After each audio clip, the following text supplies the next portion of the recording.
Marcus wiped the sweat from his forehead as he carried another bucket of feed toward the dragon stables.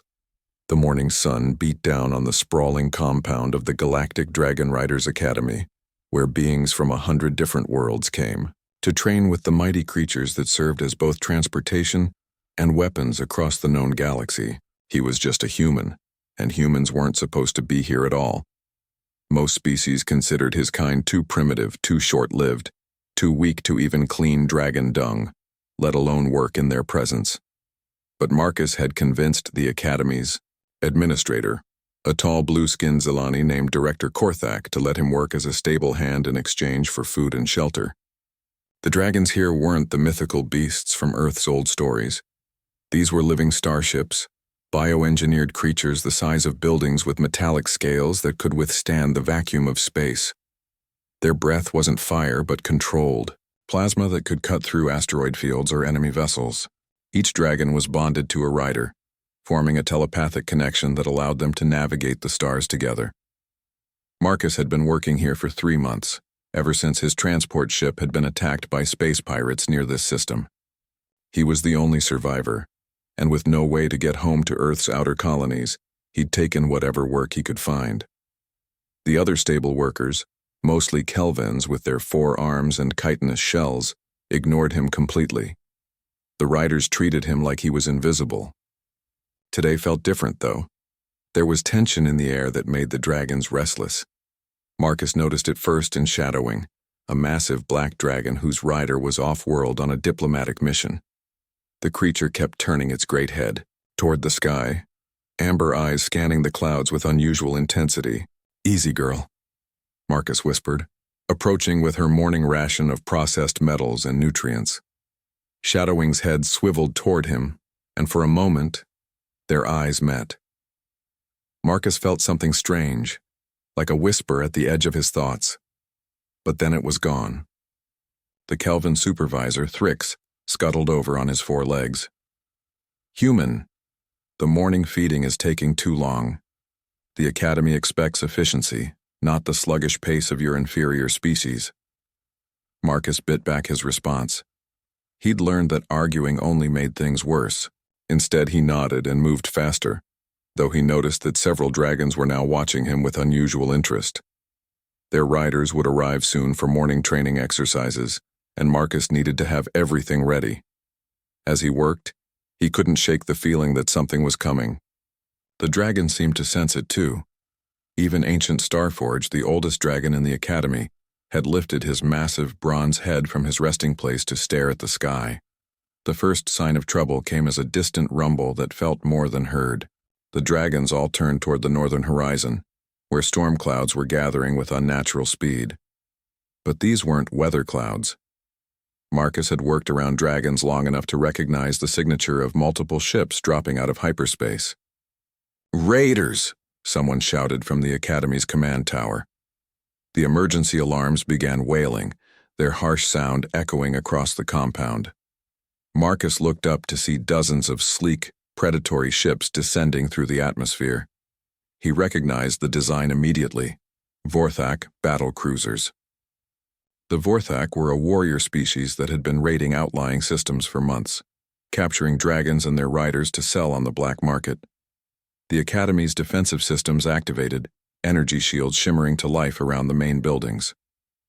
But the dragon stables were outside the protected zone, and Marcus realized with growing horror that he and the dozens of dragons in his section were completely exposed. Most of the dragons here were young, still in training, and their riders were in classes halfway across the compound. The few adult dragons with combat experience were in the inner sanctum, too far away to help. Thrix and the other Kelvin workers were already running toward the main Academy buildings, abandoning their posts. Marcus stood alone among the dragons, as the first Vorthak fighters screamed overhead, their weapons charging with an ominous whine. "This is not good," he muttered, then looked at the dragons around him. They were magnificent creatures, each one representing millions of years of bioengineering and generations of careful breeding. The youngest, a silver dragon named Moonbeam, was barely 3 years old and had never been in combat. The dragons were getting agitated, sensing the approaching danger, but unable to act without their bonded riders. Marcus had read enough about dragon behavior to know that an unbonded dragon was essentially helpless in combat. Their natural instincts had been suppressed during the bioengineering process to make them dependent on their telepathic connection with their riders. The first Vorthak landing craft touched down just outside the stable compound, and armored soldiers began pouring out. They carried neural nets designed specifically for capturing dragons, weapons that could override the creature's nervous systems and render them unconscious. Marcus realized he had a choice. He could run like the other stable workers and probably save his own life. Or he could stay and try to help creatures that most of the galaxy considered far more valuable than one human life. He thought about his home on the farming colony of New Montana, where his family had taught him that you don't abandon those who can't defend themselves. It didn't matter that these dragons belonged to species that looked down on humanity. It only mattered that they needed help. "Okay," he said to himself, then louder to the dragons around him. "Okay, let's figure this out together." Marcus had no idea that his words were about to change everything, not just for him, but for the entire understanding of what it meant to be human in a galaxy that had never seen their potential. The Vorthak soldiers advanced through the stable compound with military precision, their neural nets crackling with energy. Marcus crouched behind a feed trough, watching as they spread out to surround the dragons. There were at least 20 soldiers, all wearing powered armor that made them look like mechanical demons. Shadowwing reared up on her hind legs, letting out a roar that shook the ground, but without her rider's telepathic guidance. She couldn't coordinate her plasma breath effectively. The beam went wide, scorching the ground harmlessly several meters from the nearest soldier. "Neural nets now," shouted the Vorthak commander, a scarred veteran with cybernetic implants covering half his face. Marcus watched in horror as the soldiers raised their weapons. He knew what would happen next. The neural nets would paralyze the dragons, and within minutes these magnificent creatures would be loaded onto transport ships and taken to some distant black market. Their riders might never see them again. Something inside Marcus snapped. Maybe it was the memory of his father's voice telling him to stand up for those who couldn't stand up for themselves. Maybe it was the 3 months he'd spent caring for these dragons, watching their intelligence and nobility even as others treated them like mere tools. Or maybe it was just human stubbornness in the face of impossible odds. He stood up from behind the trough and shouted, "Hey, leave them alone." The Vorthak soldiers turned toward him, several laughing behind their helmet visors. The commander gestured dismissively. "Just a human stable hand. Ignore it and proceed with the capture." But Marcus wasn't done. He grabbed a plasma torch from the maintenance kit and ignited it, the blue flame casting harsh shadows across his face. "I said leave them alone!" "Foolish creature," the commander sneered. "You would die for animals that aren't even your own species?" "They're not animals," Marcus said, advancing toward the nearest soldier despite the massive difference in size and armor. "They're individuals. They have names, personalities, fears, and hopes, and I won't let you take them." What happened next surprised everyone, including Marcus himself. As he stepped forward, something seemed to ripple through the air around him. The dragons, who had been agitated and confused, suddenly went still. Their great heads turned toward him with what looked almost like recognition. Shadowwing was the first to move. The massive black dragon stepped protectively in front of Marcus, her amber eyes fixed on the Vorthak soldiers. Then Moonbeam, the young silver dragon, positioned herself on his other side. One by one, the other dragons began forming a defensive circle around the human stable hand. "Impossible," whispered one of the soldiers. "Dragons don't protect unbonded beings. It's not in their programming." Marcus felt something he'd never experienced before. It was like hearing voices at the edge of his consciousness, not in words but in emotions and images. He sensed Shadowwing's fierce protectiveness, Moonbeam's nervous but determined courage, and from the older dragon Starforge, something that felt almost like approval. The Vorthak commander raised his neural net. "Stand down, human, or we'll capture you along with the dragons." "You'll have to go through them first," Marcus replied, surprised by the steadiness in his own voice. The commander fired his neural net at Shadowwing, but something unprecedented happened. Instead of the crackling energy beam striking the dragon, it seemed to bend and dissipate around her, as if deflected by an invisible shield.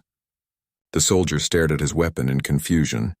"Sir," called another soldier, "the neural nets aren't working." Something's interfering with the frequency.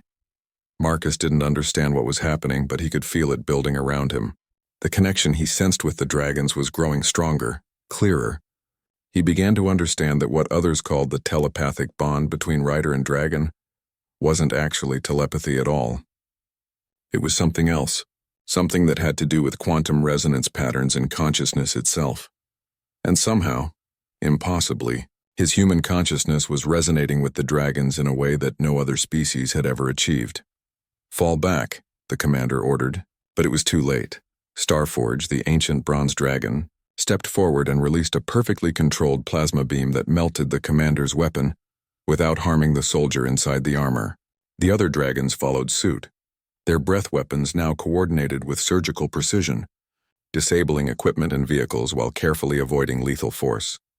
Marcus found himself at the center of a storm of controlled destruction as 19 dragons moved in perfect synchronization, their actions guided by something flowing through his consciousness. He wasn't controlling them. It was more like they were all part of the same symphony, and he had somehow become the conductor. Within minutes, the Vorthak soldiers were retreating toward their ships, their equipment destroyed and their mission a complete failure. But Marcus barely noticed their departure. He was overwhelmed by the sensation of sharing consciousness with 19 of the most intelligent creatures in the galaxy. Through their senses, he could perceive electromagnetic spectrums invisible to human eyes, feel the gravitational pull of distant stars, and sense the quantum foam that underlying all matter and energy. It was beautiful and terrifying and completely beyond anything he had ever imagined possible. As the connection gradually faded, Marcus found himself sitting on the ground, overwhelmed and exhausted. The dragons remained around him, but their posture had changed. Where before they had been protective, now they seemed almost reverent. Shadowing lowered her great head until she was eye level with Marcus, and in that golden gaze he saw something that made his breath catch. It was recognition, but more than that. It was acknowledgement. In the distance, he could hear shouts and running footsteps as Academy personnel finally arrived at the stable compound. Soon there would be questions he couldn't answer and attention he didn't want. But for this moment, Marcus sat surrounded by dragons who looked at him as if he were something more than just a human stable hand.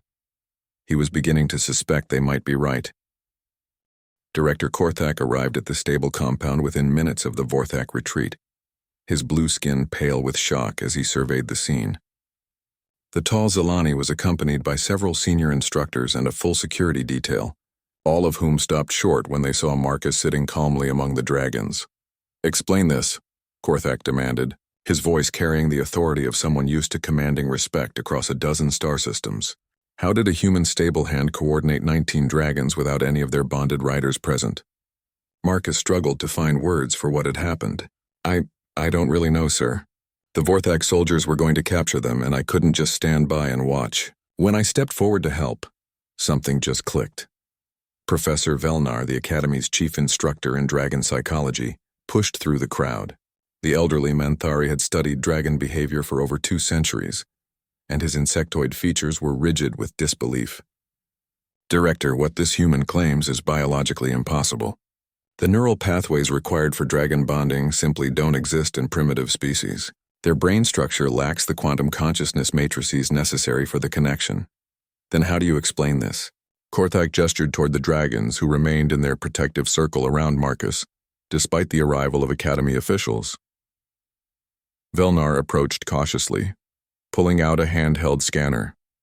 "If I may, human, I'd like to take some readings." Marcus nodded, though he felt uncomfortable with the attention. As Velnar ran the scanner over him, the device began emitting sounds Marcus had never heard before, complex harmonic tones that seemed to resonate through his bones. "Fascinating," Velnar murmured, studying the readings. "His quantum brainwave patterns are completely unlike anything in our databases. They're not more complex than other species, but they're different, more flexible somehow, adaptive in ways we've never seen." Captain Zex of the Academy Security Force stepped forward, her reptilian features skeptical. "With respect, Professor, readings can be faked. What we need is a practical demonstration. If this human can truly bond with dragons, let him prove it under controlled conditions." Marcus felt a knot form in his stomach. "I don't think I can just do it on command. It happened because the dragons were in danger." Then we'll create a controlled scenario, Zex replied. Nothing dangerous, but enough to test whether this alleged bonding ability is real or simply coincidence. Director Korthak considered this. Very well. But first, we need to address the immediate situation. The Vorthak attack was not random. They had specific intelligence about our defenses and the location of unbonded dragons. We need to review our security protocols immediately. As the administrators discussed security measures, Marcus found himself the subject of intense scrutiny from the gathered instructors and students. He could hear whispers in a dozen different languages, most of them expressing disbelief that a human could accomplish what their own species had spent millennia learning to do. Lieutenant Commander Vass, a young Centauri who served as liaison between the Academy and the Galactic Defense Force, approached Marcus with obvious curiosity. I've read the reports about your species, human. Earth's colonies have been petitioning for inclusion in the Galactic Council for decades, but they've always been denied due to your people's supposed lack of advanced capabilities. If what happened here today is real, it could change everything, Marcus finished quietly. The testing began an hour later in the Academy's main training arena. A single dragon, a young green named Forest Wing whose rider was away on assignment, was brought in. The creature seemed nervous, constantly looking around for her missing partner. The test is simple, Professor Velnar explained to the gathered crowd of instructors and advanced students.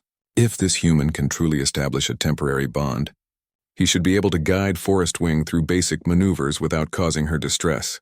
Marcus approached the dragon slowly, aware that dozens of eyes were watching his every move. Forest Wing backed away initially, her golden eyes wide with uncertainty. Without her rider's familiar presence, she was clearly anxious and confused. It's okay, girl, Marcus said softly, extending his hand. I'm not going to hurt you. For several long moments, nothing happened. Marcus began to worry that whatever had occurred during the attack was a one-time event, perhaps triggered by the extreme circumstances. Then gradually he began to sense something at the edge of his consciousness, a flutter of emotion that wasn't his own. Forest Wing was afraid, but not of him. She was afraid of disappointing the watching crowd, of making mistakes without her rider's guidance. The emotion was so clear that Marcus almost gasped in surprise. You won't disappoint anyone, he whispered. We'll take this slow. The connection deepened, and suddenly Marcus could perceive the arena through Forest Wing's senses. Her vision was far more acute than his own, able to detect electromagnetic frequencies that painted the room in colors he had no names for.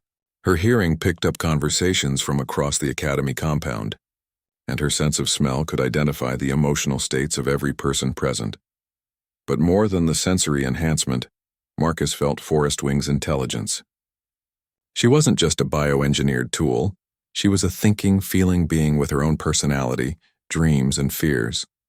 The realization was overwhelming. Working together, they began with simple movements. Forest Wing stretched her wings, testing the sensation of sharing her awareness with another consciousness, then responding to Marcus's gentle guidance. She began to move through the basic maneuvers that all Academy dragons learned. Graceful turns, controlled hovering, precise landings. The watching crowd fell silent as human and dragon worked in perfect harmony.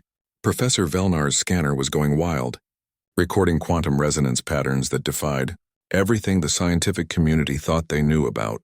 Consciousness and bonding, impossible, someone whispered. But Marcus heard a different word from Shadowwing, who was watching from the arena's edge along with several other dragons. It came not as sound but as a concept directly into his mind, and it made him stumble in surprise. The word was, finally, as if they had been waiting for someone like him for a very long time. News of Marcus's abilities spread through the Galactic Dragon Riders Academy faster than light-speed communications.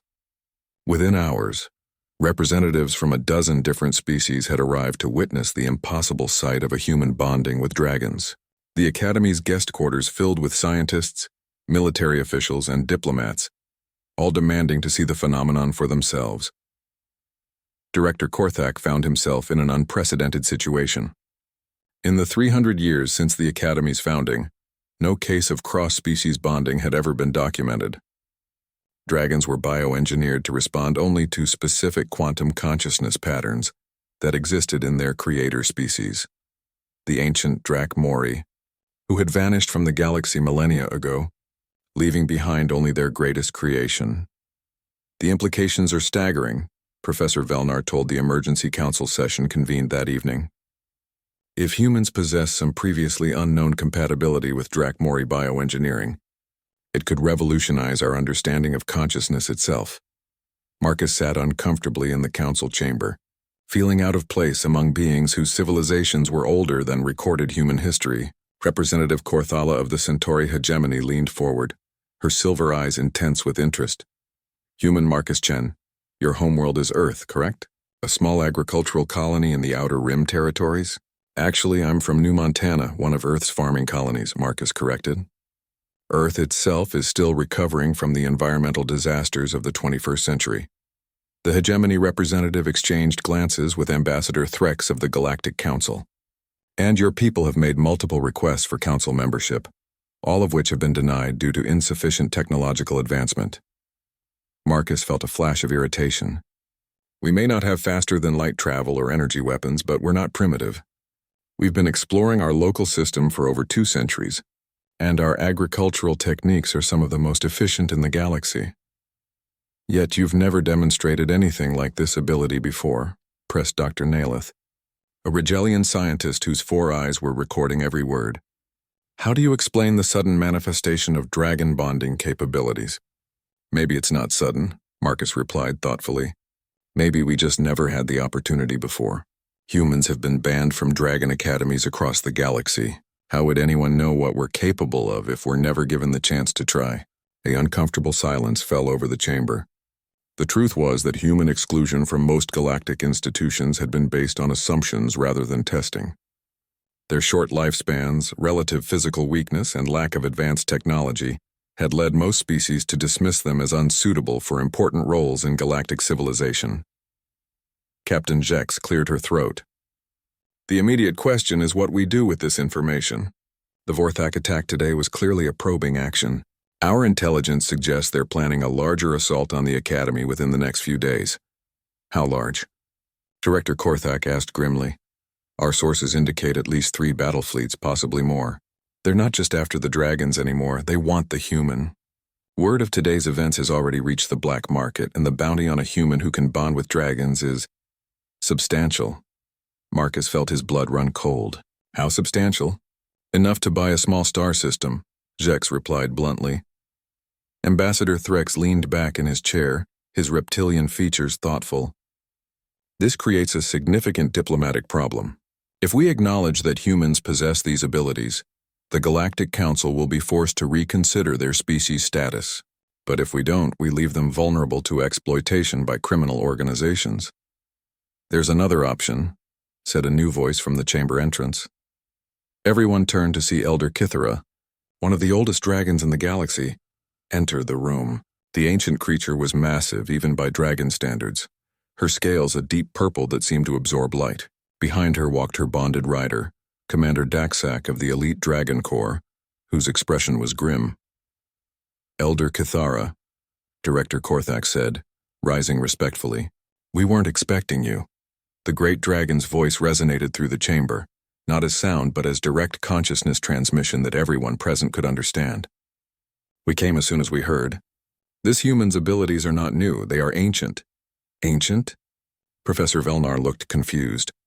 But humans have only been in space for 2 centuries. Time moves differently for dragons than for other species, Kithara continued. Our memories stretch back far longer than most realize. The Dracmori, our creators, spoke of a time when they would be gone and others would take their place. They built into us the capacity to recognize those who could inherit their role. Marcus felt a chill run down his spine. You're saying the Dracmori planned for this? Not planned, Commander Daxak interjected. Hoped. The Dracmori were dying out when they created the dragon species.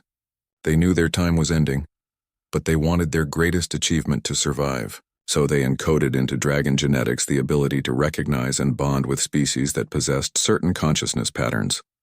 Elder Kithara's great head turned toward Marcus. Your species calls it imagination, creativity, adaptability. You think in ways that others do not. You see possibilities where others see limitations. This is what the Drakmori possessed and what they looked for in their successors. But why haven't dragons bonded with humans before? Asked Dr. Nalith. Because, Kithra replied, most dragons have forgotten what to look for. The patterns have been dormant in our genetics for so long that few of us remember the old ways. But today, when this human stood up to defend dragons who were not his responsibility, who belonged to species that had never shown him respect, he awakened something that has been sleeping in our consciousness for millennia. The chamber fell silent as the implications sank in. Marcus wasn't just an anomaly. He was potentially the first of a new generation of dragon riders, representing a species that had been overlooked and underestimated by the entire galaxy. The Vorthak attack tomorrow will be massive, Commander Daxak continued. They know what they're dealing with now, and they won't underestimate human capabilities again. We need to be ready, Director Korthak stood. What do you recommend? Elder Kithera's eyes fixed on Marcus. We test the depths of this young human's abilities. If he truly carries the inheritance of the Drakmori, then he may be capable of far more than anyone realizes. Marcus swallowed hard. What kind of test? The kind that will determine whether humanity is ready to take its place among the stars, Kithera replied. Or whether the galaxy's greatest weapons will fall into the hands of those who would abuse them. The test began at dawn in the Academy's most restricted area, the Elder Chamber, where the oldest and most powerful dragons rested between missions. Marcus had never been here before. Few beings outside the elite Dragon Corps were ever permitted access. The chamber was enormous, carved into the living rock of the mountain itself, with perches and platforms designed for dragons whose wingspans could stretch over 100 meters. 12 elder dragons waited for him, their riders standing nearby with expressions ranging from curiosity to skepticism. These were creatures who had seen the rise and fall of civilizations, who remembered wars that had reshaped entire star systems. Their combined age represented over 10,000 years of accumulated wisdom and experience. The test is simple in concept, but difficult in execution, Elder Kithera explained as Marcus entered the chamber. You must establish a connection not with one dragon, but with all 12 of us simultaneously.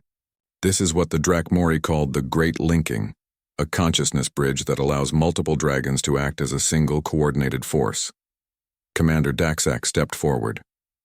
To be clear, human, this has never been attempted by anyone other than a Drakmori master. The mental strain alone has killed experienced riders from other species. Are you certain you wish to proceed? Marcus looked around at the assembled dragons. He could feel their consciousness at the edges of his awareness, vast and deep and utterly alien despite their willingness to work with him. The thought of linking with all of them at once was terrifying. What happens if I can't do it? He asked. Then you continue as you are, Kithera replied. A skilled individual rider, but nothing more. The secret of the Great Linking remains lost, and if I can do it, then humanity takes its first step toward inheriting the Drakmori legacy, said Elder Nightwing, a massive black dragon whose scales seemed to absorb light itself. But understand, young human, success comes with responsibilities that will change not just your life, but your entire species' place in the galaxy. Marcus thought about his family on New Montana, about the farming colony where he'd grown up believing that humans were just another minor species, scratching out a living on the galaxy's frontier. He thought about the Vorthak fleets approaching, about the dragons who would suffer if this academy fell. I'll try, he said. The process began slowly. Marcus sat in the center of the chamber while the elder dragons arranged themselves in a circle around him. Their riders withdrew to observation platforms, ready to intervene if something went wrong. Professor Velnar monitored the quantum readings from a safe distance, his instruments already showing patterns unlike anything in the scientific literature. Begin with 1, Kithera instructed. Let the connection form naturally. Marcus closed his eyes and reached out with the same instinctive sense he'd discovered during the Vorthak attack. Kithara's consciousness was like touching the surface of a deep ocean, ancient, patient, filled with memories that stretched back centuries. He felt her approval as the link stabilized. Now add another. Elder Goldwing's mind joined the connection, bringing with it a warmth like sunlight and a mathematical precision that spoke of countless hours calculating hyperspace jumps across the galaxy. The combined consciousness of 2 elder dragons was overwhelming, but Marcus found that he could handle it by not trying to control the flow of information. but simply allowing it to pass through him. One by one, the other dragons joined the link. Each brought their own unique perspective and abilities. Stormbreaker's mind crackled with electromagnetic awareness and weather patterns. Voidseeker's consciousness was touched with the strange physics of dark matter and quantum tunneling. Starforge brought geological time and the memory of planets forming from cosmic dust. By the time 8 dragons were connected, Marcus was no longer entirely human. His consciousness had expanded beyond anything he'd ever imagined possible. He could perceive the Academy compound through dozens of different senses simultaneously. He felt the gravitational pull of the system's 3 moons, sensed the approach of the Vorthak fleet still hours away, detected the quantum signatures of every living being within 100 kilometers. Incredible, whispered Professor Velnar, watching his instruments register readings that shouldn't have been possible. His neural patterns are adapting in real time, developing new pathways to handle the increased cognitive load. The 9th and 10th dragons joined without difficulty. Marcus was no longer a stable hand from New Montana. He was something new, a hybrid consciousness that bridged the gap between human creativity and dragon wisdom. He could think in multiple dimensions simultaneously, process information at speeds that would have liquefied his brain just hours ago. When the 11th dragon, Elder Deep Thought, added her ancient wisdom to the network, Marcus felt something click into place. Suddenly, he wasn't just connected to 12 individual dragons, he was part of something greater. A collective consciousness that had been waiting for eons to be reunited. The 12th, Kithra said, and there was something like awe in her mental voice. Elder Timelost was the oldest dragon in the galaxy, her scales a shifting silver that seemed to exist partially outside normal space-time. When her consciousness joined the network, Marcus felt reality bend around him. For a moment he saw the universe as the Drakmori had seen it, not as a collection of separate objects, but as a single interconnected web of energy and consciousness. And in that moment of perfect clarity, he understood what the Drakmori had really created. The dragons weren't just bioengineered weapons or transportation.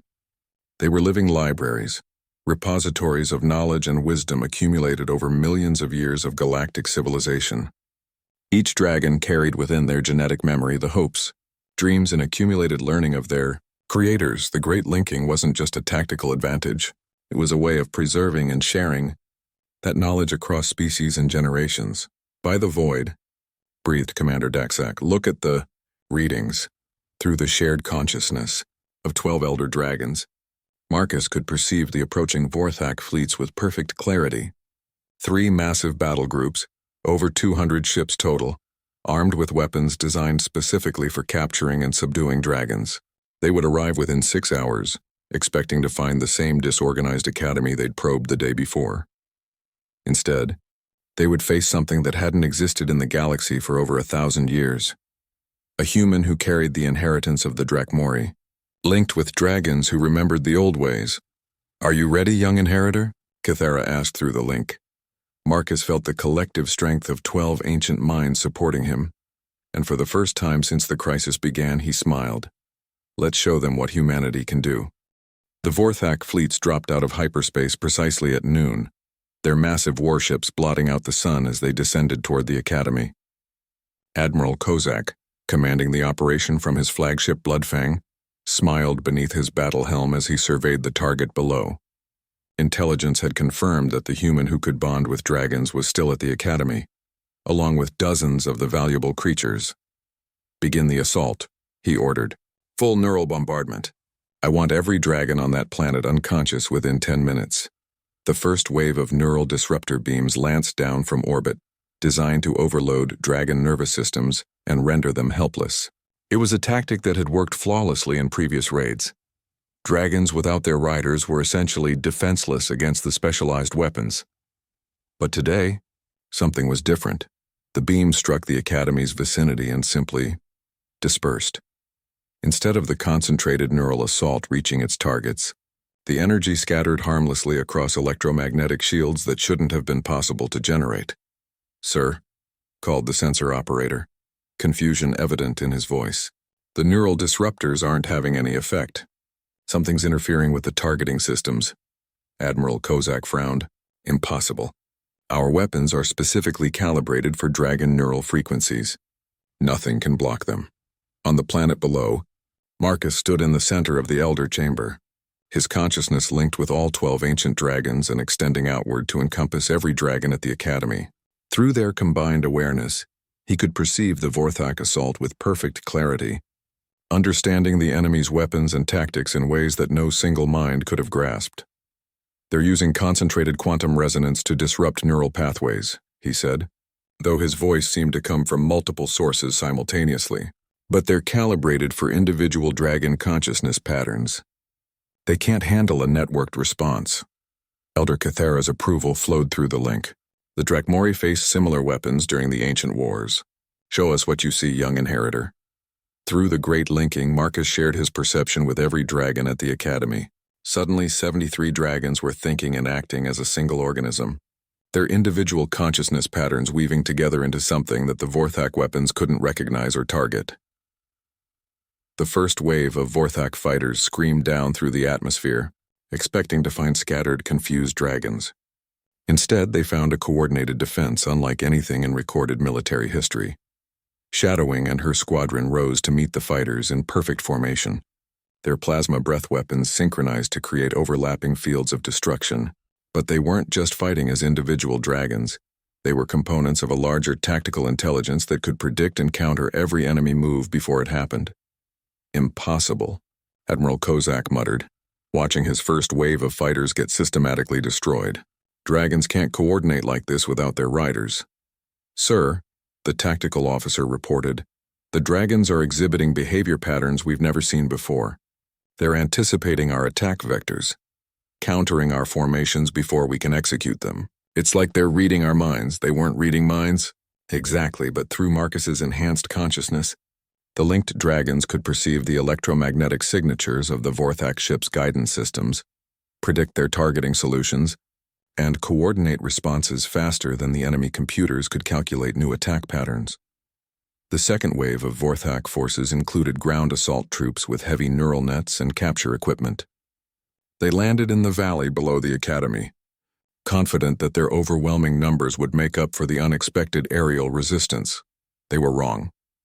Young dragons like Moonbeam and Forestwing, who had never seen combat before, moved through the valley with the tactical expertise of veterans, guided by the collective wisdom of the elder dragons flowing through the great linking. They struck with precision and restraint, disabling equipment and vehicles without killing the soldiers inside. "The humans are teaching them mercy," observed Elder Nightwing through the link, and there was something like wonder in the ancient dragon's mental voice. Even in battle, they seek to preserve life when possible. Marcus felt the truth of that observation resonate through the network. Human warfare, brutal as it could be, had always maintained concepts of honor, rules of engagement, and protection for non-combatants. These values were flowing into the dragon network, tempering their natural predatory instincts with something unprecedented in galactic warfare: compassion for defeated enemies. Admiral Kozak watched in growing horror as his supposedly overwhelming force was systematically dismantled. The dragons weren't just fighting back. They were demonstrating tactical and strategic capabilities that surpassed those of most spacefaring civilizations. And they were doing it without killing a single Vorthak soldier, despite having the firepower to annihilate the entire invasion force. "Sir," the communications officer called out urgently, "we're receiving a transmission from the planet. It's being broadcast on all frequencies simultaneously." "Put it through," Kozak ordered grimly. Marcus's voice filled the bridge of every Vorthak ship, but it carried with it harmonics that spoke of dragon wisdom and power that stretched back millennia. "Admiral Kozak of the Vorthak fleet, this is Marcus Chen of Earth, speaking for the dragons of this academy and all who stand with them." "A human," Kozak sneered. "You think to threaten the Vorthak Confederacy?" "I'm not threatening anyone," Marcus replied calmly. "I'm offering you a choice. Your ships are damaged, your forces are defeated, but none of your people have been killed. You can withdraw now with honor intact, or you can escalate this conflict and face consequences that will echo across the galaxy." Through the great linking, Marcus could perceive not just the immediate battle, but the vast network of communication relays, hyperspace beacons, and monitoring stations that connected this system to the rest of galactic civilization. News of this battle was already spreading, carrying with it the message that humanity possessed capabilities that had been completely unknown. "You dare speak of consequences to me?" Kozak roared. "I command 3 battle fleets." "And I speak for the inheritors of the Drakmori," Marcus replied. "Look around you, Admiral. Your weapons are useless. Your tactics are countered before you can implement them. And your forces are being defeated by dragons who are holding back only because I'm asking them to show mercy. How do you think this will appear to your superiors?" The truth was becoming clear to everyone watching. The Vorthak Confederacy had built their military reputation on their ability to overwhelm and capture dragons. If word spread that a human stable hand and a group of Academy dragons had effortlessly defeated their elite forces, it would destroy their credibility throughout the galaxy. Admiral Kozak realized he was facing a choice between tactical defeat and strategic disaster. If he withdrew now, he could claim the mission was aborted due to unexpected resistance. If he continued fighting and suffered a complete rout, his career and his nation's reputation would be finished. "This isn't over, human," he transmitted back. "No," Marcus agreed. "It's just beginning." 6 months after the Vorthak defeat, Marcus stood in the Grand Assembly Hall of the Galactic Council, surrounded by representatives from over 100 different species.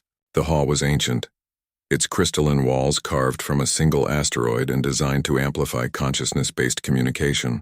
Today, those walls hummed with an energy that hadn't been felt in centuries. The debate had been raging for hours. Earth's petition for full council membership, supported by detailed testimony about human-dragon bonding capabilities, had divided the galaxy's leadership into clear factions. Some species saw humanity as the natural inheritors of the Drakmori legacy. Others viewed them as upstart primitives who had stumbled into power they didn't understand. "The evidence is overwhelming," declared Ambassador Kylara of the Centauri hegemony, her forearms gesturing emphatically. "Human Marcus Chen has demonstrated abilities that our finest scientists cannot explain. The dragons themselves acknowledge him as their inheritor. How can we ignore such clear signs?" Chancellor Vrock of the Rigelian Empire stood to respond, his massive form towering over the assembly.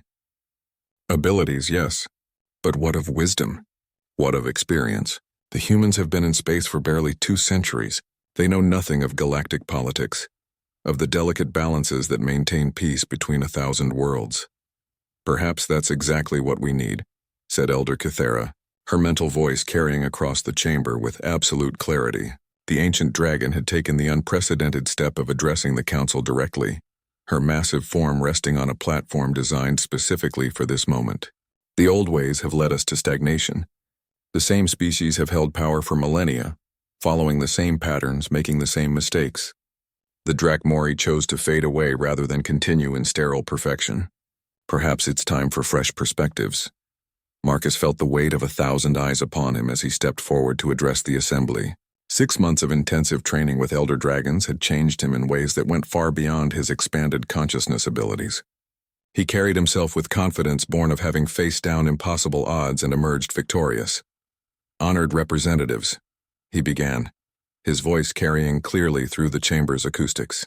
"I stand before you not as a representative of human superiority, but as proof of human potential. My species doesn't seek to dominate or replace anyone. We ask only for the opportunity to contribute our own unique perspective to the galactic community." "And what perspective is that?" challenged Ambassador Threx, his reptilian features skeptical. Marcus smiled, remembering his conversation with Shadowwing just that morning. The massive black dragon had become his closest companion and advisor, their bond deepened by months of shared experience. Through her, he had access to the collective memories of dragons across the galaxy, a living library of galactic history and wisdom. "We see possibilities where others see limitations," Marcus replied. "When the Vorthak attacked the Academy, every precedent said that unbonded dragons were helpless. But humans have never been good at accepting what others tell us is impossible. We ask why not? When others say this is how it's always been done." He gestured toward the observation platforms where dozens of dragons rested, their riders representing many different species. "In the past 6 months, we've established the first interspecies dragon academy on Earth. Volunteers from 17 different worlds have come to train in the new bonding techniques we've developed. Not replacing the old methods, but expanding them. Professor Velnar, now serving as Earth's chief scientific advisor, stepped forward with a data pad. The preliminary results are remarkable. The human consciousness patterns seem to act as a bridge, allowing other species to form connections with dragons that were previously impossible. We're seeing Kelvin workers bonding with messenger dragons, Manthari researchers linking with deep space explorers, even Rigelian warriors forming partnerships with combat breeds they could never touch before. Chancellor Vrock's skepticism was evident. And what do you want in return for these gifts? What price does humanity demand for sharing these abilities? Nothing, Marcus said simply. We ask for the same thing any species asks for: respect, recognition, and the right to participate as equals in galactic civilization. The dragons taught us that knowledge shared is knowledge multiplied. The Drakmori understood this when they created the bonding process in the first place. A new voice entered the debate, ancient, powerful, carrying the weight of eons. Elder Timeloss, the oldest dragon in the galaxy, had remained silent throughout the proceedings. But now her consciousness touched every mind in the chamber. I remember the last days of the Drakmori, she said, her mental voice filled with memories older than most civilizations. They were a proud species, advanced beyond imagination, masters of consciousness and reality itself. But they had become isolated, perfect, unchanging. They realized that perfection was death, that growth required fresh perspectives, new ways of thinking.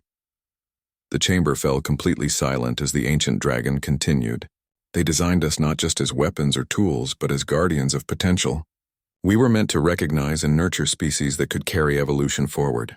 For 1,000 years we waited, watching civilizations rise and fall, searching for those who carried the spark of true creativity.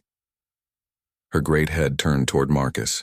This human possesses what the Drakmori sought. Not just the ability to bond with us, but the capacity to imagine new possibilities, to break free from the constraints that limit other species. Through him, humanity has shown that they don't seek to replace the old ways, but to expand them. Ambassador Threx leaned forward. And if we grant Earth full membership? What assurances do we have that humanity won't abuse these new capabilities? Elder Kithara's approval flowed through the chamber. The same assurance we have for any species. Their actions speak louder than their words. When humans first demonstrated their abilities, they could have demanded anything. Instead, they asked only for the chance to serve. When they defeated the Vorthak fleets, they showed mercy to defeated enemies. When they developed new bonding techniques, they shared them freely with all who wished to learn. Marcus felt the moment of decision approaching. The vote would be close. Some species remained skeptical of humanity's rapid rise from obscurity to galactic significance. But through his link with the dragons present, he could sense the shifting currents of opinion in the chamber. There is one more thing, he said, his voice carrying a certainty that surprised even him. The Vorthak Confederacy has been quiet since their defeat at the Academy, but our intelligence suggests they're planning something much larger. Pirates and raiders across the galaxy are consolidating into a unified force. The old balance of power is breaking down. What are you suggesting? Asked Chancellor Vrock. That the galaxy needs not just new perspectives, but new alliances, Marcus replied. The challenges we face require cooperation between all species, not just the traditional power blocks. Humanity offers not just dragon bonding abilities, but a fresh approach to problem solving that could benefit everyone. The vote, when it came, was closer than many had expected, but decisive enough to matter. By a margin of 63%, the Galactic Council voted to grant Earth full membership and recognize humanity as a protected species under galactic law. As Marcus left the chamber, surrounded by dragons whose riders now represented dozens of different worlds, he thought about the journey that had brought him here. 6 months ago, he had been a stable hand on a minor academy, invisible to most of the galaxy. Today, he carried the hopes and dreams of his entire species. But perhaps more importantly, he carried the legacy of the Drakmori, not as a burden, but as a promise. A promise that evolution would continue, that new possibilities would always emerge, and that sometimes the most profound changes came from the most unexpected sources. The stars were calling, and humanity was finally ready to answer.